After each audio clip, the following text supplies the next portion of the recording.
The agricultural sector, which is the mainstay of every country, is one that requires the concern of every country.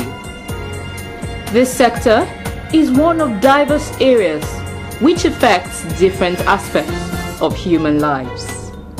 There exists the livestock famine, poultry famine, fish famine, amongst others.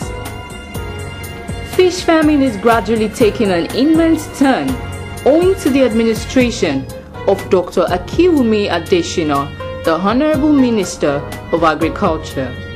The Acting Director of the Fisheries and Aquaculture Department is indeed someone that should be reckoned with honor.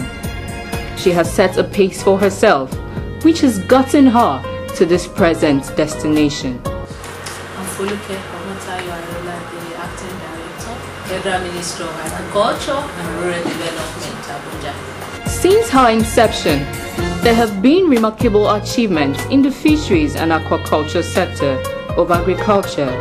Let me start by telling you the different value chains that we have under the Department of Fisheries. The aquaculture value chain, the artisanal fisheries value chain, and now we are going further to have the tilapia fish value chain, the shrimp value chain, and the latest Niloticus value chain.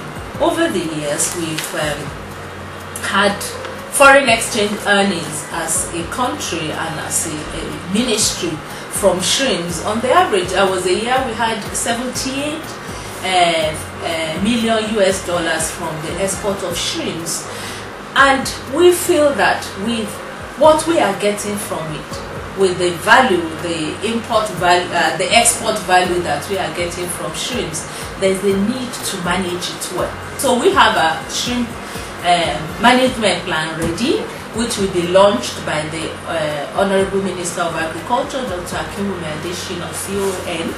And when he launches it, he has approved it in principle. When he launches it, then it becomes operational. And that way we can manage this resource better than we are doing now. Despite all of these achievements, there are still further plans to make better this sector of agriculture.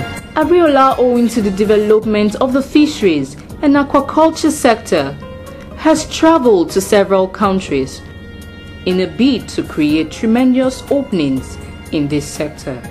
It is clear that the amount of successes accorded this sector is not one achieved by just the federal government, but a combined effort of the federal government, state government, local government, and various organizations, both private and public.